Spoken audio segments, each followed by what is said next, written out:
bukan cuma sekedar ngandelin beginian atau mungkin apa herbal-herbal atau apapun, bukan ya, seperti itu sekalian. Maka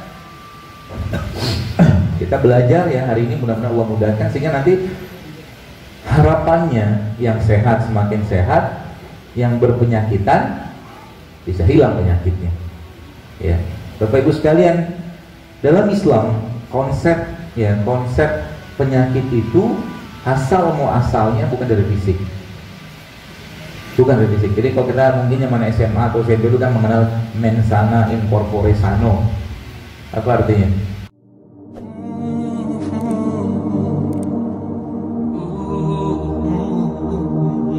Mudah-mudahan Allah mudahkan kita hari ini untuk belajar sehingga kita paham masalahnya siapa sih gitu kan. Tadi saya sempat ngobrol dengan pengurus di sini. Ya itu beberapa kali saya sering dapatkan. Jadi mereka cerita bahwa subhanallah katanya ada salah satu jamaah di sinilah gitu kan yang dulunya ubanan gitu kan. Terus ketika beliau mulai menerapkan ya beberapa saran-saran postingan saya itu, ubannya berubah jadi hitam. Bisa nggak? Bisa. Tubuh kita bisa reverse back, dia bisa balik ya. Kalau belum saatnya menua, bisa. Asal apa? Asal bahan bakunya ada, itu dia. Asal bahan bakunya ada. Jadi makanan yang kita makan terus sekalian, pilihannya dua. Kalau dia nggak jadi biangnya atau masalah atau penyebab penyakit, dia akan menjadi obat buat tubuh kita. Itu aja. Ya. Kenapa banyak orang yang sekarang sakit-sakitan? Karena yang dimakan sudah bukan lagi living food. Living food itu makanan hidup. Ini kan makanan hidup nih. Ya. Makanan kayak begini memberikan kehidupan, ya tanda kutip. Pohon ya, katakanlah pohon, misalkan pohon jeruk kayak begini, misalkan. Pohon jeruk ini kan, lihat, kalau kita mentadaburi Bapak sekalian, saya kadang-kadang lihat begini tuh, Masya Allah, Maha Besar Allah, Rabbana ma khalaqta hadza batila gitu. Kenapa? Kita lihat di subhanallah, Allah yang melindungi dia gitu loh. Waktu pohon ini, katakanlah ini misalkan apa namanya batang jeruk gitu kan, dia menjadi bagian dari ranting-ranting tadi kan. Pertanyaannya, bagaimana cerita dia bisa jadi kayak begini? Ya, petani yang nanam ini kan dia tanam cuma bijinya aja, masukin ke tanah, coba lihat. Habis itu dia tutup tanahnya, disiramlah, kasih pupuk segala macam. Allah yang menumbuhkan batangnya, akarnya, pohonnya, daunnya, rantingnya sampai buahnya. Kontribusi dia nggak banyak gitu loh. Maka petani-petani itu ya biasanya, bukan biasa dalam Islam, zakatnya kan lebih besar karena nggak banyak ngurusin gitu kan. Allah yang ngurusin semua. Ya seperti itu. Nah, apa yang dia kerjakan ini Bos sekalian? Atau mungkin apa yang buah kayak begini? Lihat, ada bijinya. Kemudian buah ini tumbuh dari hasil pohon atau batang itu mengangkat sari-sarinya tanah kan gitu ya. Dan kalau kita bicara tanah, manusia kan dari tanah. Walaupun kalau kami insan dan sulalatin mimpi, kata Allah, kami ciptakan manusia dari tanah. Kemudian dari tanah itu, dari pohon itu diangkat, pompa naik ke atas. Akhirnya Allah ciptakan dia. Allah ciptakan ranting dulu. Kemudian Allah ciptakan ada daun di situ, ada kuncupnya, sampai akhirnya dari apa namanya bibit-bibit buahnya ini. Betul. Apa yang diambil sama pohon? Apa yang terkandung dalam ini? Yang terkandung dalam mereka ini apa? Sarinya tanah kan? Ceritanya begitu. Ya, sarinya tanah. Lalu apa yang atau proses apa yang menyebabkan dia bisa tumbuh kayak begini? Karena dia bisa tumbuh karena ada matahari gitu loh. Karena ada matahari. Akhirnya dari daunnya dia, pada proses pembentukan dia itu Allah menciptakan oksigen, gitu kan? Kita hirup oksigen. Setelah itu dari proses fotosintesis itu Allah menghasilkan atau Allah menciptakan, memberikan kepada kita gula yang Allah tanamkan atau berikan di sininya, salah satunya atau mungkin daun-daun tadi.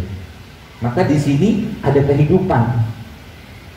Allah lindungi dia dengan apa? Dengan ini. Ketika Anda buka kayak begini, ya, jeruk ini kita judulnya tadabbur dulu ya, biar paham. Terus saya letakkan lama-lama apa yang terjadi dengan kulit ini. pasti akan kuning, coklat kan? Kenapa? Ada oksigen, kena oksidasi. Maka kalau di sini kita belajar, oh ternyata kalau kita bicara buah-buahan misalkan, kapan waktu terbaik makan buah? Ketika Anda petik, Anda makan. Waktu terbaik. Semakin tidak lama jeda waktu dari petikan sampai kita makan, semakin bagus. Ada semakin banyak fitonutriennya, living enzyme-nya makin banyak di sini. Gitu. Oke. Nah, yang kedua apa? Jangan lama-lama dibuka. Jangan lama-lama dibuka. Artinya kalau ada dibuka, segera makan. Betul. Habis dibuka, segera makan. Sebab apa? Jadi nanti kuncinya semakin banyak living food atau makanan hidup kayak begini Bapak Ibu makan, itu subhanallah semakin badan kita akan kedapatan atau mendapatkan bahan baku yang tepat untuk apa? Untuk memperbaiki dirinya. Gitu. Jadi penyakit itu kalau bagi saya sih ya, penyakit jangan diobatin, benerin badannya aja, benerin nutrisinya, benerin apa tuh namanya perutnya, benerin otaknya, benerin ibadahnya. Insya Allah penyakit akan hilang dengan sendirinya. Ya, saya sempat subhanallah lihat postingan, ada satu postingan saya coba survei gitu kan. Itu udah sekitar 2-3 pekan yang lalu itu.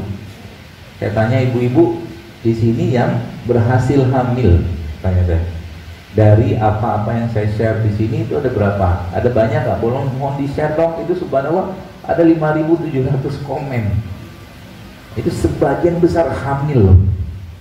Tapi yang membuat saya bahagia apa? Mereka sudah mulai tahajud, puasa, sedekah, banyakin istighfar. Ternyata solusi spiritual namanya. Dan justru lebih bermakna, lebih berfaedah, dan lebih punya efek yang luar biasa ke badan. Solusi spiritual. Dalam surat An-Nuh kan Allah sudah sampaikan, ya, perbanyak istighfar. Istighfar itu akan memperbanyak kebunmu, hartamu, kata Allah. Atau kata Allah, istighfar itu akan memperbanyak keturunanmu, kata Allah. Gitu. Itu kan bahasa saya solusi spiritual. Ya. Lalu datang mereka makan simple banget gitu kan. Ya, simple banget. Mau modal kunyit, modal apa? Serai, mintis madu gitu doang kayaknya, gitu doang. Tapi kenapa? Badannya sudah siap, pikirannya sudah siap, hatinya sudah terpaut dengan yang menciptakan dia. Itu yang kita mau kejar. Ya. Jadi bukan cuma sekedar ngandalin beginian atau mungkin apa herbal atau apapun, bukan. Ya. Seperti itu sekalian. Maka kita belajar ya hari ini, mudah-mudahan Allah mudahkan sehingga nanti harapannya yang sehat semakin sehat, yang berpenyakitan bisa hilang penyakitnya. Ya, Bapak Ibu sekalian, dalam Islam konsep penyakit itu asal muasalnya bukan dari fisik. Jadi kalau kita mungkin zaman SMA atau SMP itu kan mengenal mens sana in corpore sano. Apa artinya? Artinya apa? Di dalam tubuh yang kuat terdapat jiwa yang sehat. Saya sih nggak sepakat dengan istilah itu. Ya, kenapa? Ya banyak orang di rumah sakit jiwa fisiknya sehat, ya kan? Jiwanya nggak sehat, gitu loh. Justru malah kebalik. Islam memberikan pedoman yang justru kebalikannya. Kata siapa? Kata Rasulullah. Nabi bilang apa? Ala wa inna fil jasad mudghah, kata Nabi. Dalam tubuh manusia terdapat segumpal daging. Iza solahat solahal jasad kulluhu, wa iza fasada jasad kulluhu. Kalau dia baik semua, dia rusak semua. Dan itulah qalbu, kata Nabi, gitu. Jadi dia rajanya, dia bukan tentaranya, ya. Dan dia pengendalinya, gitu. Sayangnya ya kita tidak terlalu banyak memanjakan atau memuliakan atau apa ya, iya menjaganya dia gitu, menjaga si kolbu tadi, sehingga lebih dominan nafsunya. Kolbu itu sekalian nggak butuh banyak makan. Tapi bahasa saya tadi gini, ini kan kalau Anda makan dari nanas satu, pisang satu, apa pepaya satu, melon satu, mangga, makanan buat fisik kita, baca bismillah berkah insyaallah. Tapi kalau lebih banyak makanan kayak begini yang kita kasih ke orang, lebih sehat kolbunya. Gitu. Itu yang kita butuhkan zaman sekarang. Ya, mau sesehat apapun makanan yang makan, jangan lupa Jangan lupa berbagilah kepada orang lain. Nanti kolbunya kan sehat. Ya, kalau ada katakanlah beli satu porsi makanan sehat misalkan gitu kan, jangan lupa bungkus satu kasih ke orang. Anda dapat fisiknya sehat dengan makanan sehat tadi, misalkan Anda akan dapat juga keberkahan dari makanan yang Anda berikan pada orang lain, dan akhirnya menyebabkan kolbunya akan sehat. Ya, kalau Anda pokoknya setiap Anda melakukan satu kebaikan untuk diri Anda, contoh begini, sedekah itu paling baik pada siapa? Pada diri kita. Ada seorang bertanya kepada Nabi SAW, dia katakan begini, ya Rasulullah, kalau aku punya 1 dinar, kemana aku harus sedekahkan dinar tersebut? Kata Nabi, bersedekahlah buat dirimu sendiri. Ya, jadi Bapak Ibu jangan pelit sama diri kita. Jadi kalau saya sering ngomong begini, kenapa? Ketika sedikit aja ngomongin kacang almond gitu kan, kacang mete, pistachio, biasanya jawabannya mahal gitu kan, kan gitu kan. Tapi dia nggak sungkan-sungkan beli pulsa, beli handphone, kan gitu loh. Buat dirinya berkaitan dengan kepentingan badannya, pelitnya minta ampun. Penyakit nggak itu? Penyakit AB namanya. AB itu apa? Al-bakhil. Pelit. Kayak celengan lewat dari zaman dulu, nggak berubah-ubah, noceng 2000. Padahal duitnya ada loh. Ya, pakai tutup-tutup lagi, mintanya rezeki, jodoh, harta, banyak betul mintanya. Ya, penyakit, lawan, harus dilawan. Setelah ibadah itu harus dilawan. Sama kayak hidup sehat. Hidup sehat itu susah, benar susah. Karena judulnya harus melawan hawa nafsu. Ya, dok susah dok, emang susah. Tapi kalau Anda nanti sudah merasakan kenikmatannya, Anda akan jauh lebih merasakan kenikmatan hidup sehat itu daripada sekedar makan yang nggak sehat. Karena makan nggak sehat juga ngasih kenikmatan, makan sehat juga ngasih kenikmatan. Sama juga dengan, dan itu nggak bisa dicampur-campurin, nggak bisa.